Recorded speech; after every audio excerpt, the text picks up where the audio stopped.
అందరికీ నమస్కారం అండి. 2 రోజుల క్రితం లిటిల్ హార్ట్స్ సినిమా సక్సెస్ మీట్లో ప్రముఖ నిర్మాత బండ్ల గణేష్ చేసిన వ్యాఖ్యలు ఇప్పుడు వైరల్గా మారాయి.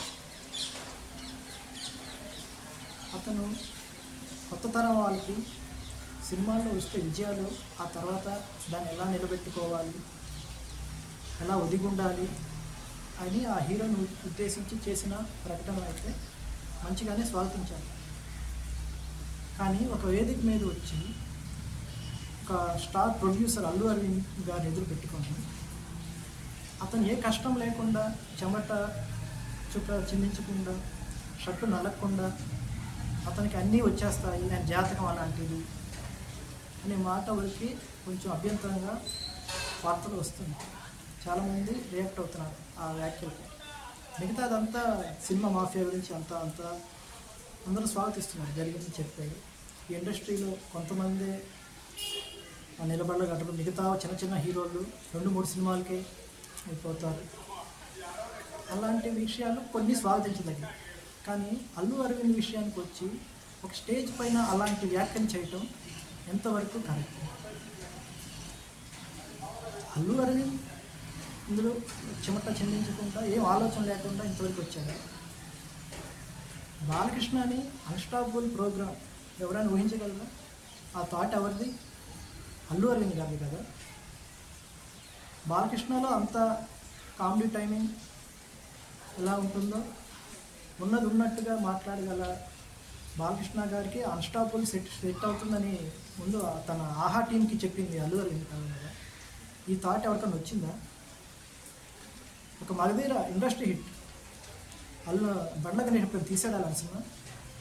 గీతా గోవిందం, తండే, ఆయన ఎప్పుడో 3 yearsకో 2 yearsకి ఎప్పుడో చిన్న సినిమాలు, కొన్ని పెద్ద సినిమాలు తీసి ఉండొచ్చు, అవన్నీ హిట్ అవుతుంది. కానీ బండ్ల గణేష్ రికార్డ్ అలా లేదు. ఆయన తీసిన 6 సినిమాలు, దాంట్లో 5 ఫ్లాప్లే, ఒకటే హిట్, అది డబ్బింగ్ సినిమా. అది కూడా గత సినిమా ఫెయిల్ అయ్యి నష్టపోయాడు కాబట్టి పవన్ కళ్యాణ్ పిలిచి ఇచ్చాడు ఆ సినిమా. అది ఒక్కటే అతని కెరీర్లో హిట్. మిగతా 5 సినిమాలు, తీన్మార్ కానీ, బాద్షా కానీ, గోవింద్ అందరిలో కానీ, ఆంజనేయులు కానీ, ఇవన్నీ average flop, above average cinema. కానీ అల్లు అరవింద్తో ఎందుకు మీకు అంత? గతంలో కూడా పూరి జగన్నాథ్ కొడుకు హీరోగా చోర్ బజార్ ఒక సినిమా వచ్చింది. ఆ సినిమా ప్రీ రిలీజ్ ఈవెంట్లో కూడా బండ్ల గణేష్ ఇలాంటి వ్యాఖ్యలే చేశాడు.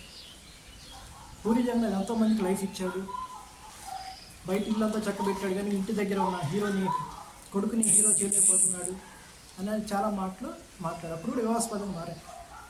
పూరి జగన్నాథ్ కూడా అప్పుడు బండ్ల గణేష్కి వార్నింగ్ ఇచ్చినట్టు వార్తలు కూడా వచ్చాయి.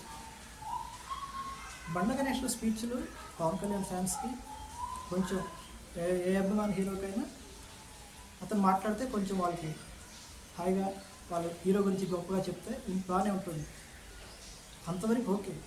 కానీ అల్లు అరవింద్ విషయాన్ని తీసుకొచ్చి ఏమి కష్టపడకుండా ఆయన జాతకం అయితే చివరి వచ్చి మొత్తం పట్టుకుపోతాడు, అలాంటి మాటలు కొంచెం బండ్ల గణేష్ గారు ఆలోచించి మాట్లాడితే అతనికే విలువ ఉంటుంది.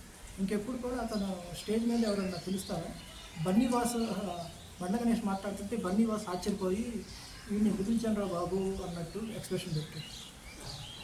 అక్కడే అల్లు అరవింద్ పక్కనే ఉన్నాడు, హీరో విజయ్ దేవరకొండ కూడా ఆడే ఉన్నాడు. వాళ్ళిద్దరికి ఏదో సంజయ్ చెప్పుకుంటున్నారు.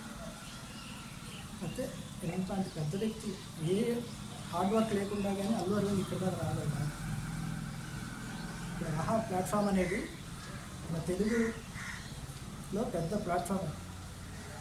ఆ థాట్ అల్లు అరవింద్ గారు కదా, ఇంకెవరన్నా తీసుకొచ్చారా? దాని వెనక అంత హార్డ్ వర్క్ లేకపోతే ఆయన ఈ స్థాయి వరకు వస్తారు. ఒకసారి బండ్ల గణేష్ గారు మాట్లాడేటప్పుడు కొంచెం ఆలోచించుకొని మాట్లాడాలి అని చాలామంది నుంచి విమర్శలు వస్తున్నాయి.